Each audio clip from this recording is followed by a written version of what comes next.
Rajamouli RRR తర్వాత షారుఖ్ నటించిన పఠాన్, జవాన్ 1000 కోట్ల క్లబ్లో చేరగా ఆ రికార్డులన్నింటినీ బ్రేక్ చేస్తూ ప్రభాస్ నటించిన కల్కి 2989 ఏడీ చిత్రం సౌత్ ఇండియా నుంచి గ్యారంటీగా 1000 కోట్ల క్లబ్లో చేరింది.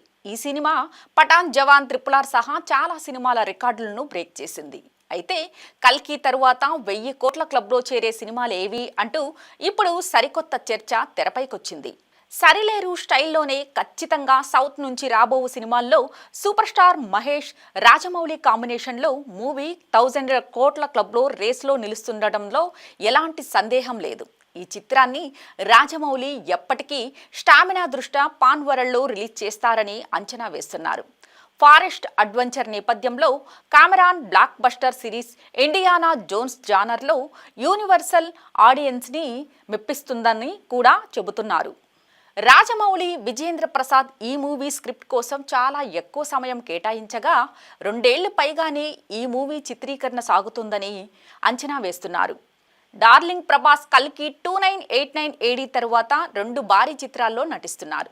మారుతిలో రాజాసాబ్ కూడా భారీ కాన్వాసుతో వస్తుందన్న ప్రచారం ఉంది. అయితే ఇంతకాలం చిన్న సినిమాలు తీసిన మారుతి ఇప్పుడు హఠాత్తుగా పెద్ద సినిమా తీస్తుంటే దానిని 500 కోట్ల క్లబ్లో సినిమా అని కూడా ప్రచారంలోకి తేలేకపోతున్నారు. ఈ సినిమాకి కేవలం ప్రభాస్ చరిష్మా అతిపెద్ద బలం అని నమ్ముతున్నారు. అయితే ప్రభాస్, ప్రశాంత్ నీల్ జోడీ సలార్ 2 మాత్రం భారీ బజ్తో వస్తుందని అంచనా వేస్తున్నారు. సలార్ చిత్రం దాదాపు 800 కోట్లు వసూలు చేయడంతో అంతకు మించిన భారీ కాన్వాసుతో రానున్న సీక్వెల్ 1000 కోట్ల క్లబ్లో సునాయాసంగా అధిగమిస్తుందని అంచనా వేస్తున్నారు. ప్రశాంత్ నీల్ ప్రస్తుతం ఎన్టీఆర్తో సినిమా కోసం పనిచేస్తున్నారు. తదుపరి ప్రభాస్తో సలార్ 2 కోసం ప్లాన్ చేస్తారని సమాచారం. ఈ తరువాత మళ్ళీ ప్రభాస్ నటించే కల్కి 2898 ఏడీ సీక్వెల్ మాత్రమే గ్యారంటీగా 1000 కోట్ల క్లబ్లో చేరే అవకాశం ఉంటుంది. నాగ్ అశ్విన్ ఈ చిత్రాన్ని అత్యంత భారీగా తెరకెక్కించనున్నారు. వైజయంతి మూవీస్ బ్యానర్ పార్ట్ 1 కంటే పార్ట్ 2 కోసం ఇంకా భారీ బడ్జెట్ని సమీకరించి భారీ కాన్వాసుతో తెరకెక్కిస్తుందని కథనాలుస్తున్నాయి. గేమ్ చేంజర్ పుష్ప 2కి ఛాన్స్. మరోవైపు మెగా కాంపౌండ్ నుంచి 2 భారీ సినిమాలు విడుదలకు రానున్నాయి.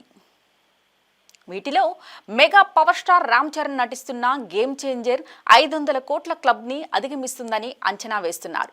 శంకర్ మార్క్ మేకింగ్ వర్కౌట్ అయితే ఈ సినిమా కూడా 1000 కోట్ల క్లబ్లో చేరినా ఆశ్చర్యపోనవసరం లేదు.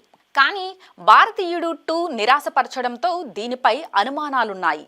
శంకర్ తదుపరి భారతీయుడు 3తో పాన్ ఇండియాలో జాక్పాట్ కొట్టాలని భావించినా కానీ దానిని కూడా భారతీయుడు 2 పరాజయం గండికొట్టింది.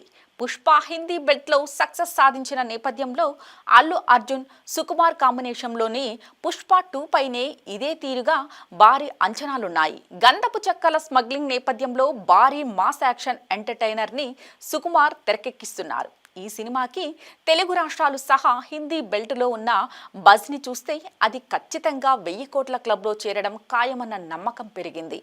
బన్నీ, సుకుమార్ మరోసారి ఎలాంటి మ్యాజిక్ చేస్తారో వేచి చూడాలి. అలాగే ఎన్టీఆర్, కొరటాల క్రేజీ కాంబినేషన్లో వస్తున్న దేవరా 1 ఖచ్చితంగా 500 కోట్ల క్లబ్లో చేరుతుందని, తమిళం నుంచి విజయ్ గోడ్ కూడా ఇదే కేటగిరీకి చెందుతుందని విశ్లేషిస్తున్నారు. షారుఖ్, ప్రభాస్ తర్వాత 1000 కోట్ల క్లబ్లో చేరే అవకాశం డజను మంది హీరోలకు ఉంది. చరణ్, ఎన్టీఆర్ ఇప్పటికే RRRతో 1000 కోట్ల క్లబ్లో చేరారు. మహేష్ ఈ క్లబ్లో చేరాల్సి ఉంది.